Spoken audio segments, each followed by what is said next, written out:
being grateful is something, all of the things that are going on, and Rick talked about the things that, if we think that that's all there is, I mean, it's pretty oppressive feeling, but it isn't all there is. It's just this is the snapshot in time of what's playing out. And so this is the road is, if you want the road to get rocky, it's pretty rocky right now, right? Throughout the world. And so how do we shift it? How do we find that wide open highway? How do we get over the bumps? And that's what we're going to be talking about today. So, when you go through life, this month, we're talking about reaching higher. This slide. And the topic today is when the road gets rocky. But since you know that, let's see, we're just going to jump right ahead. Okay. Now Rick's in sync with me now. All right, so we're reaching higher, and when you reach higher, the road's going to get rocky.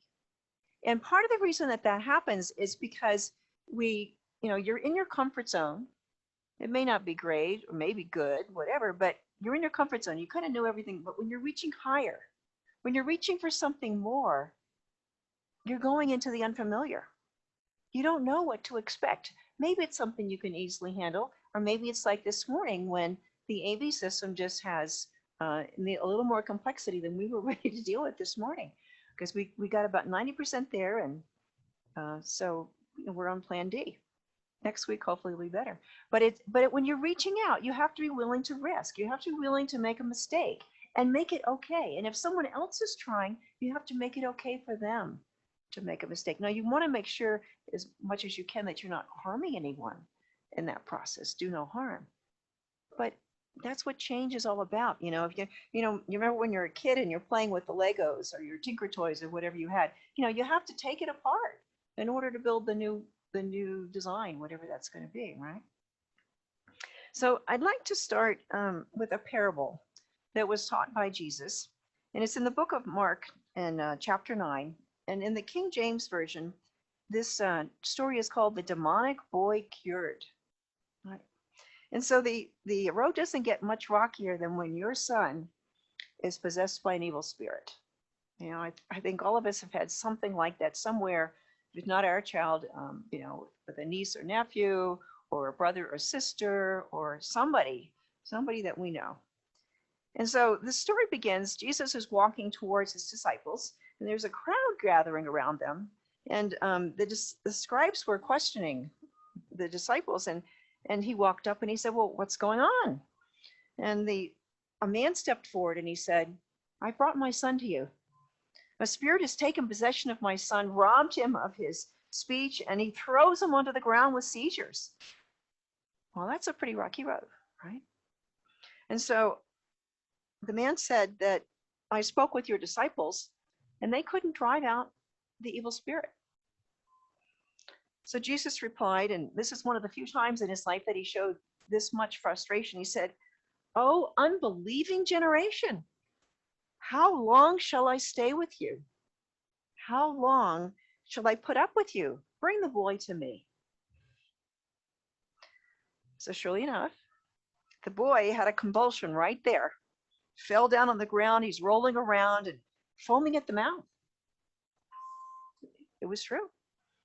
So Jesus asked the boy's father, "How long has he been like this?" The father replied, "Well, since he was a child, really. It's often thrown him into the fire or the water. It's trying to kill him, that spirit. But if you can do anything, please take pity on us and help us." And Jesus replied, if I can, everything is possible to a person who believes." That was his level of belief. Everything is possible to a person who believes. And so immediately, with tears in his eyes, the father blurts out, "I believe. Help thou my unbelief." Right? Help thou mine unbelief. What a statement. I believe. Help thou my unbelief. He's right away, he said it, and then he's negated it. totally opposite, all in one breath almost. And so, how many times does that happen to us? We believe with our head, we know what it should be, but in our hearts, we don't really believe it. Well, maybe it might be possible, but maybe not for me, or maybe not in this situation, or maybe not right now, maybe in a few years. But, I don't know. And so the Father is to be commended here, though, because as soon as he says, I believe, and he realizes he doesn't, he says, help thou mine unbelief. And that was a prayer, right? That was a prayer. So a crowd was starting to run to the scene, and so Jesus rebuked this evil spirit. You deaf and mute spirit, I command you to come out of the boy and never come back. And so the boy the spirit shrieked, and the boy started convulsing and just fell down on the ground, and then he went limp. Everyone thought he was dead. And Jesus went over to the boy, grabbed his hand, lifted him up, and the boy stood up and walked away with his father. Now, a little bit later, when they were in a private room, he and the disciples said, well, why couldn't we drive it out? We did everything we were supposed to do that you taught us. And Jesus replied, this kind can only be cast out by prayer. It's not us. It's not our will that's making this change, that's causing this healing. It's prayer. And that prayer opens the door for spirit to come through, right? We have to be receptive to the power, the one power in the universe to heal, right?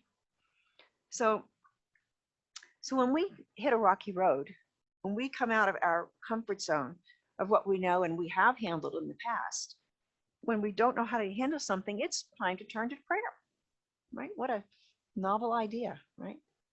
Since time immemorial, turn to prayer. And Jesus said, it is done unto you as you believe. Right? So our belief in that prayer is also part of accepting it.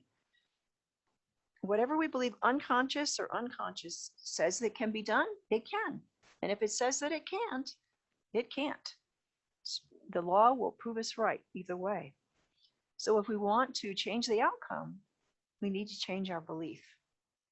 We have to, we've said, it's been this way my whole life. It's never going to change. Well, as long as you believe that, that will be true.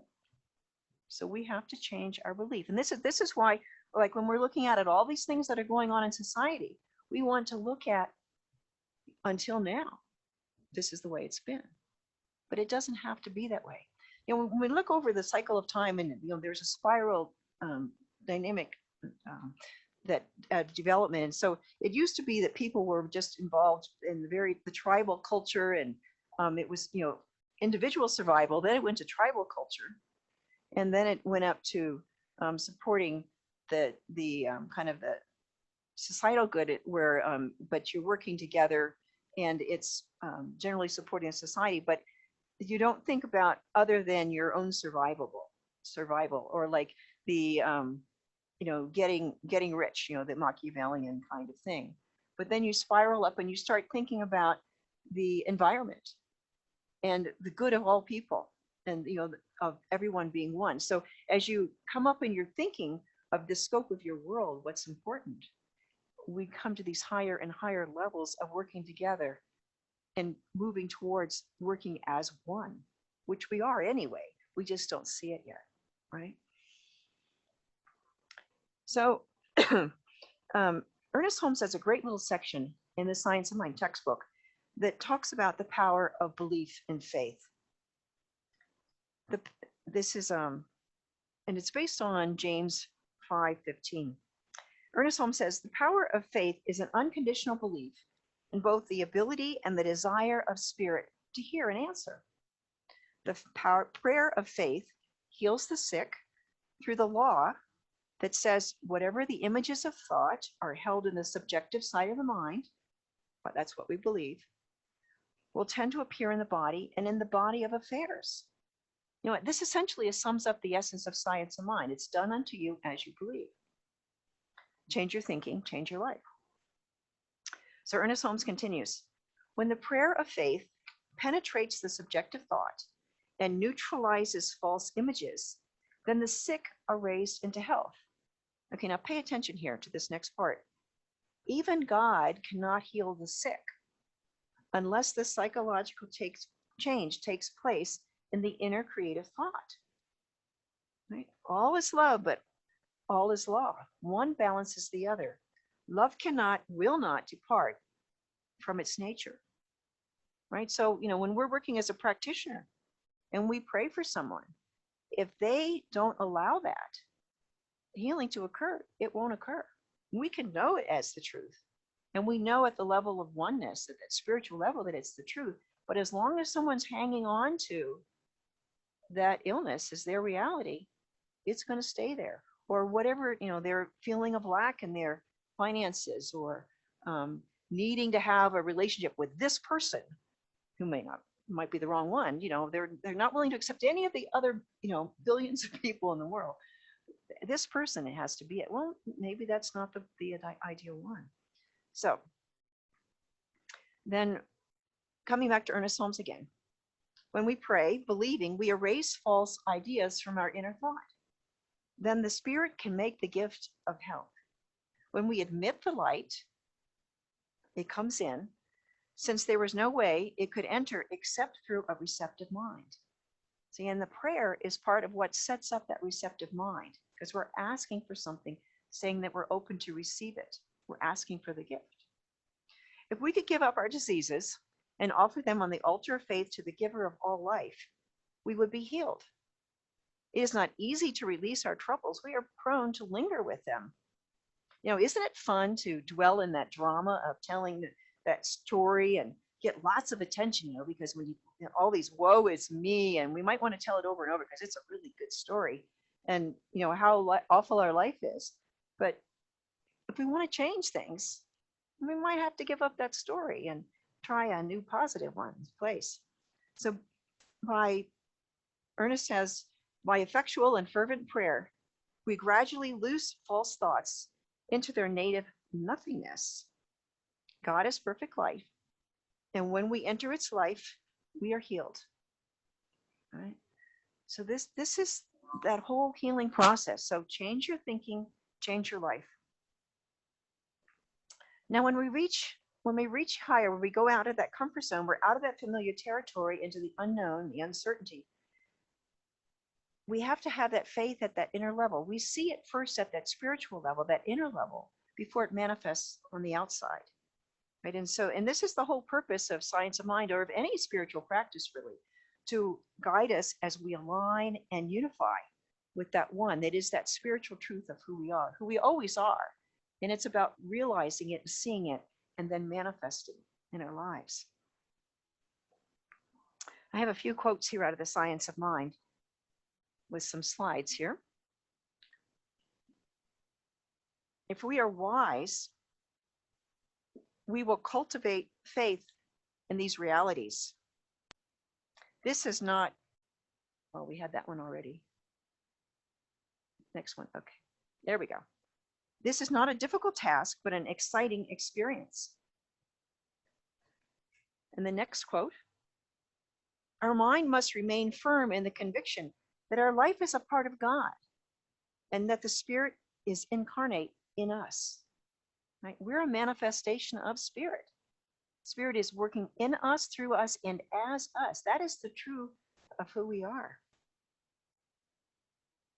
And so in the physical world, we see this apparent separation between me and the other, or me and what I want, or something, and me and God, really. And so that is also where we come up with this rocky road, and we're seeing the separation, right? Those rocks and boulders sometimes that are in that road are something that we have perceived that aren't necessarily the truth, right? And the material world is imperfect, and it appears to be at odds with itself sometimes, right? Now, our conscious awareness evolves on our journey of awakening. From wherever we are now, it is a gradual process for our consciousness to evolve to that higher level, and higher and higher. So it's something that We don't, we might be instantly enlightened, but it's probably going to be a gradual process. It's probably going to come through spiritual practice over and over and over. I know that for me, when I first started meditating, and it would take a long time till I got to that place where I really felt that I was centered in spirit and that my mind could stop wandering. And now it's easier. Most days, there's still days when it takes a long time because of all that chatter that's going on in my mind. So we have to be willing to be still and practice and go with it and let spirit guide us and quiet that monkey mind, if you want to call it that. And so our conscious awareness evolves, and this is how we build our faith as well.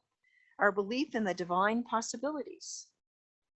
At the spiritual level, there is only one. There's only wholeness, and that is all the time. It's only our perception that falls short. And also, what we're seeing in our lives then is an outward expression of our inner belief system and understanding. And so that evolves over time as well, right? We have to, with practice, we learn to shift from the conflict and lack to harmony and abundance. When we see something in front of us, rather than saying, oh, this is going to really ruin the day, this is going to ruin my life, it's going to, I'm going to lose this job or whatever it is. When we let go of that and we start seeing the positive, then we start attracting all the things that happened. There's a part of your brain that's called the reticular, I forget the exact name, but anyway, it's like if you buy a red car, all of a sudden you're going to see red cars everywhere, right? And your brain is just programmed that way. And so that's why the optimists see the positive things happening in the world, and the pessimists are going to find every last negative thing that's happening, right? And see it as being more powerful than it really is. It's really an illusion. Now, another quote from Ernest Holmes is infinity. Let's see. Right here. Infinity fills all molds and always flows into new and larger molds. Within us is the possibility of unlimited experiences. It is our privilege to give birth to them. So spirit is always flowing. It's, I have this image of like a fire hose just always flowing. And so we just put the cup in front of it or the mold in front of it that it fills it. So as we reach higher, we reach out for something bigger. And so we go from having this little cup to maybe a bowl, to maybe being a big serving bowl, and then, eventually a big barrel. And, and finally, it's that infinite possibilities. When you let go, when you really know that you're one with spirit, and you can just feel it moving. The limits of our old ways of being, are something that we've practiced, right?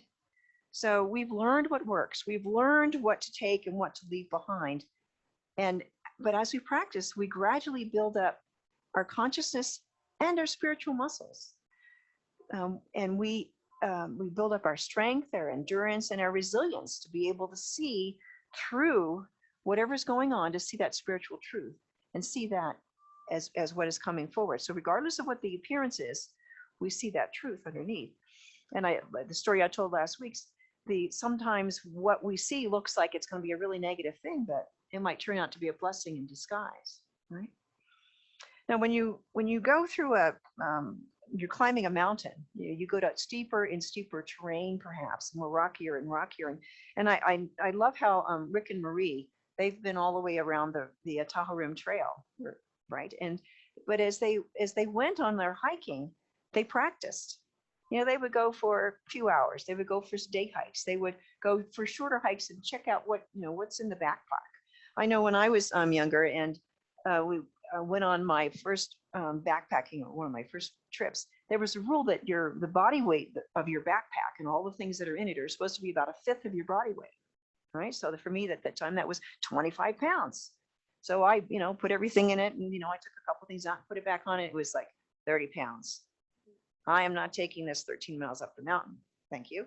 So things started coming out, and so then it was like, okay, I don't need a brush. Comb is sufficient, right? And, I definitely need all this food. Well, okay, and you need water. Can't get rid of that. So what's discretionary? So finally it was the deodorant. right? And so I was going to go with mostly other guys that were there. I think I was the only girl on that trip, and it was my co-ed fraternity, and but no one else had a deodorant either, so it didn't really matter. We were all bathing in the creek, and it was fine. Um, but I do have to laugh when Michael and we went backpacking. The first time we went backpacking together, we went on this great hike up was this at the minarets, and so we're getting our tent set up, and we have this gorgeous view, just to die for. And one of the things that he had brought with him up the mountain was an electric razor, and that's heavy. And I just laughed and laughed, and I think that trip was the first time he grew out his beard, and I said, oh, I like that. He still has it today. So we try something different, and we learn what we can get rid of that really doesn't serve a purpose, even though we thought it did, and we make room for something new, make room for the truth. Now, when we learn, this is the whole thing about our science of mind, our spiritual practice, is we learn about these universal truths that are, regardless of what faith that you're following or what period of time, it is those same truths that are true from ancient times, and they help us find and maintain our footing. So when we get into these difficult situations, when we're trying something new, we can fall back on these spiritual principles. We can fall back on our spiritual practices to keep ourselves centered. When we get all flustered and crazy, like this morning, just stay centered, calm, know that the whole team, everyone was doing their very best to work together and resolve the issues. And why is that? It's partly because there's that within us that calls us forward to and upward on our journey of spiritual awakening. When we get still, it's not just us calming ourselves. There is that still small voice of spirit within us that is always there, waiting for us to listen, to turn that microphone on and listen. And so as we do that, then we get a greater understanding of ourselves as a part of that one, right? And our relationship with the self, small self, and the divine self with the capital S of who we truly are. So when we don't know where we're going, when we're on that rocky road, we can follow and trust those spiritual practices and guide us to our destination. When we were in Iceland this summer, there was a lot of pathways that go around various geothermal pools and waterfalls, and it can get pretty slippery in some of these places, and you definitely wouldn't want to fall in some of those hot pools.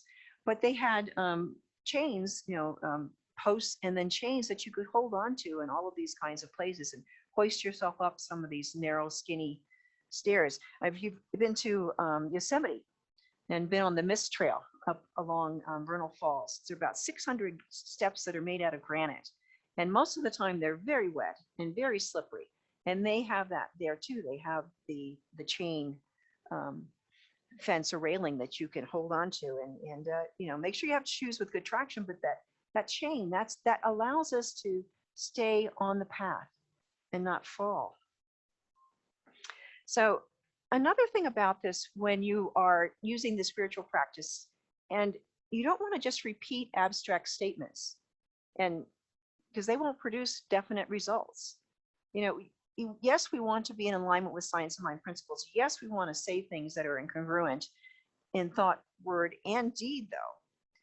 But we have to really believe it, right? You can say the words, but without the belief, without that receptivity, without that understanding, they're just inert words that have no power. Ernest Holmes tells a story in the book, this thing called Life, about a woman who was a piano teacher. And she was always saying, God is all there is. God is the only mind there is. God is the only presence there is. But her business was not flourishing at all. She was really in dire straits.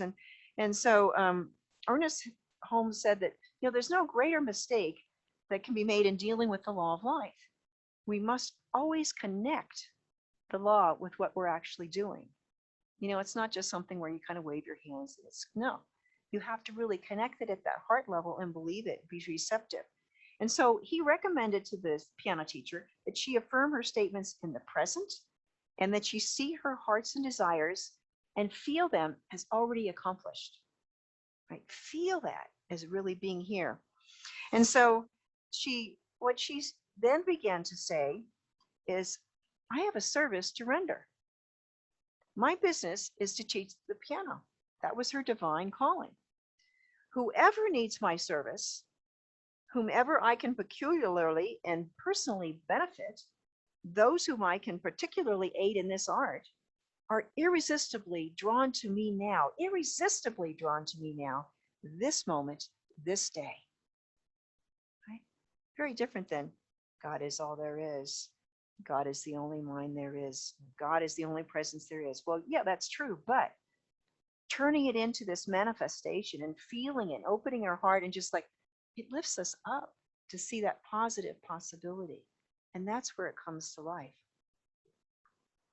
When we're practicing the presence, that is recognizing the principles of oneness, love, and creation, the power and presence of spirit right here and right now in our lives, we become aware of that infinite energy, infinite possibilities of oneness and what it really means. We feel life, that is feeling that divine energy coursing through your veins and through every situation. You know, when we're talking about oneness, we're going to see the road. We're going to see the destination. We'll see where we are now, the detours and the side roads, the bumps in the roads, the other cars on the road, pedestrians, all those little rocks and those big boulders in the road. But all of it is a part of God. And we feel that energy, just as we feel, you know, those moments when you just feel your body is so full of life and energy, and just, you know, it's just like you can feel the energy flowing through the room because you feel so alive. Well, as we practice oneness, as we practice that power and presence of God, we feel that in everything. You know, we can feel it in the chairs and the other people that are in the room. We feel that we're one. We feel, you know, the light and the energy. We feel the trees growing, the wind gently blowing, the storm that came through. It is all part of that life. And so as we feel that wholeness, we also let go of those old beliefs, let go of those old things that were familiar but no longer served us. In John Waterhouse, in his book, The 5 Steps to Freedom, he says, the way we live our lives is our prayer. Our beliefs and conceptions drive our lives. So as we believe, that is what's done unto us. And so if we want to see what we're thinking, we can look at our life and see what we're manifesting. Now, the bowling is a great learning activity. You know, when you first time when you're, you know, maybe a kid or even as an adult, you get this ball, and they give you little ones, the duck balls, if you remember those when you were a kid. But you have this big ball, and I can remember just walking up, you know, as a kid, and you kind of sit it down and go clunk, and it rolls down, right? And you have and it maybe it's going to go into the gutter, you know, and so you kind of, you know, and you, so you could just forget it, you know, if it always goes in the gutter. But what are you going to do? You're going to try again. And so, you know, then you get it to go down the middle. And then, you know, then you learn to do the whole step and have it go down, and you figured out, okay, I need to be just a little bit left or a little bit right of that head pin, and it's going to knock them all down, or most of them down. And then you learn to, another step is then you learn to hit just one pin in a weird place, and just where you make it, is it going to curve? You learn and you master it. And finally, if you're really getting good, you can hit a split, you know, 2 pins on opposite sides and get them both down, or get a spare. So it's something that it just takes practice. And it is the same thing with our spiritual practice. You know, we try it, and we go back, and Spirit's always there, willing to let us learn. You know, it's willing to go beyond that comfort zone. You know, and a woman named Mary O'Malley, she asked the question, what if the way is the way? What if these rocks in the road are the lessons that teach us where our false beliefs are and what's getting in our way? And what is wide open for us. What are the things that we want to attract, right? So it's not that it's such a negative thing, and sometimes we make it more negative than it is, but it's just like hitting the gutter when you're bowling. Okay, so take the charge off of it and just, we're learning, and allow it, be gentle with yourself, right? And with others that are doing it. So we use our spiritual practices to become present, to embody resilience, right? That's a great thing to be there. And then we practice our disciplined methodologies to quiet the mind and the body and open our awareness. And we turn to that higher self and we say, I believe, help thou mine unbelief, right? So, it may be something that you've got turned your life around, but you hit this new snag, or maybe it's an old one that just comes up again after years and it's resurrected, and you've got PTSD about it or something. And so, but you've got stronger muscles now. You've got more practice. You're ready to deal with this big, what do you call it? Bomb that's been hidden underneath. But you're ready for it this time, and how to diffuse it and let it go, right?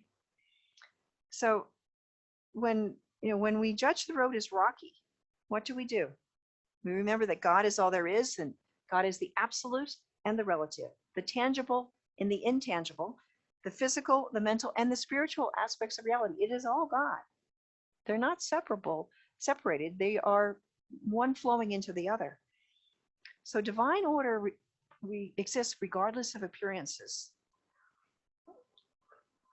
And there is nothing, remember that there's nothing in the outer world, because it's all part of spirit.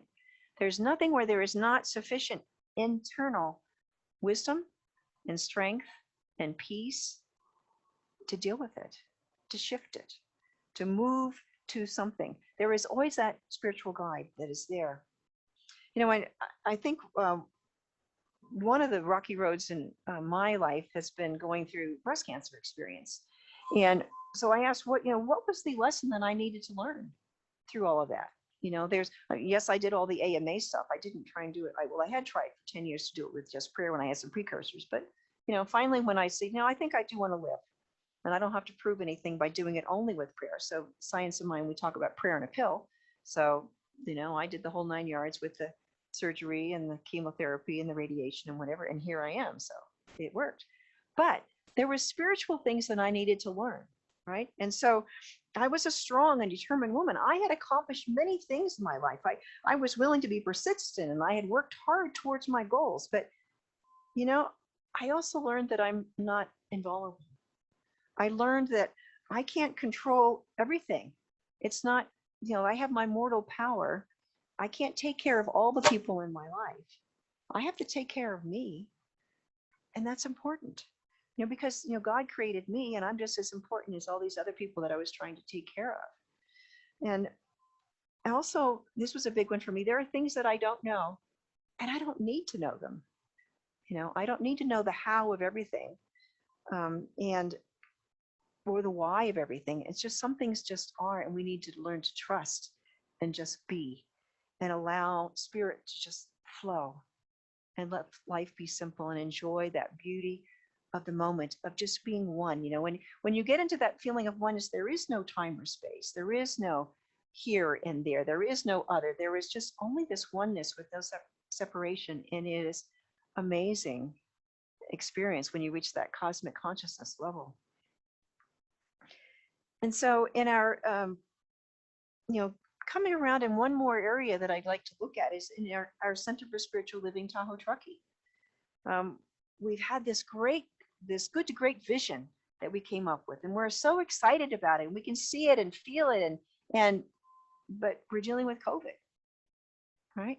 We have this children's program, and we've had several false starts, and it's still trying, but we're not there yet. And we thought that on June 20th, we had our grand reopening after COVID. We made it through, and we're back with masks again. And even people that are vaccinated and dealing with it another way. So what do we need to release to get beyond this? And So we've got that. So it's been, asking what at the spiritual level, what are we afraid of? What are we holding on to? What's holding us back? We can ask God, um, I believe, help thou mine unbelief. What is it that's for our center? Where is our growth spot, our growing edge, right? We've got some, are we looking backwards? Are we looking forward? Or are we learning to be in the present?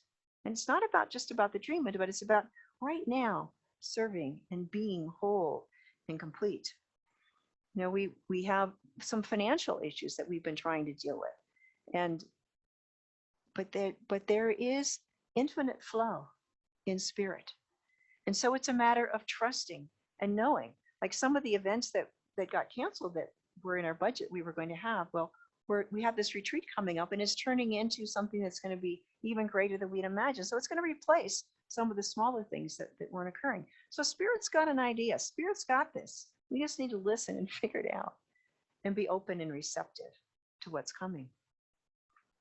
And the retreat, and since I am mentioning it, it's called Nurturing the Spirit Within, Self-Care in Turbulent Times. And Reverend Karen Drucker, who's a musician, wonderful speaker, she's going to be the lead facilitator. I'll be assisting her.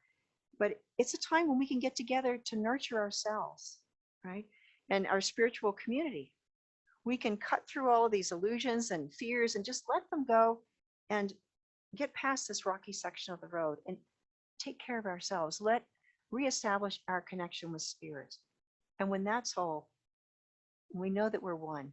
We have everything, right? We can embrace the spiritual truth of who we are, a magnificent spiritual being, each one of us. Let's take that to prayer.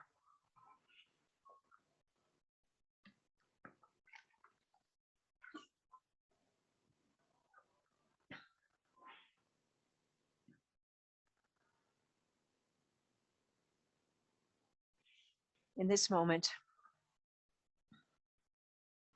all of the moving back and forth and looking for new ground, all the challenges that come up around us and in our personal lives and in our center and throughout the world, we remember that underneath it all, there is only the one. And that there is no conflict, that there is no pushing and pulling at that level of oneness. There is only that flow of wholeness and peace and love and light and joy. And so I let go of anything that I've been holding on to, particularly those things that don't serve me. And I take this moment to be courageous and dive into the possibilities of spirit. Dive into the unknown. Dive into the possibility that all of this can resolve itself. Just as the fires do come to an end, that there is a shift occurring. That it is that calling of spirit that is moving through each one of us, individually and collectively, to do what we need to do to support and preserve the environment, to support and preserve our families and our nations, to bring wholeness and peace into the world, as Reverend Rick was talking about, and to allow ourselves to do what it is ours to do. That is where we start. And as we, one by one, shift from fear and being a part of the problem to shift to being part of the solution, shift to building that new, stronger, easier, more fuller expression of spirit in the world, we see it unfolding before us. And we rejoice as our friends and family, people that we know and don't know, near and far, join us one by one by one. And so it is this choir of voices that are all singing in perfect harmony, supporting each other. And it is beautiful as it unfolds. And this is the truth. This is the spiritual truth of who we are. in all ways, at all levels. And so as we let go and let God be this truth, our life is full of goodness and mercy.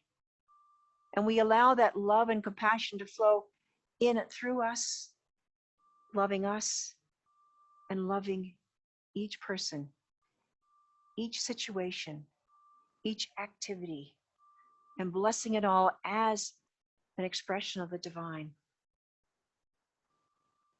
I am thankful for the times to be still. I am thankful for the times to be active and in the flow of just moving forward. I am thankful that all is well. I'm thankful that I know this at the very depth of my being, and anything that would obscure it dissolves. And there is this knowingness that is unshakable, for it is the spiritual truth. And so I accept it, I receive it. My unbelief is now replaced with faith. Faith in spirit, flowing in me, through me, and as all of creation. I believe in God, and therefore I believe in me and my life, and the life of this center, and the life of this whole planet, and all of the life thereon. I thank you, Mother, Father God, for this healing, for this knowing, for the gifts that are so many here and now. And I let this word go, knowing that it is already done. And together we say, and so it is.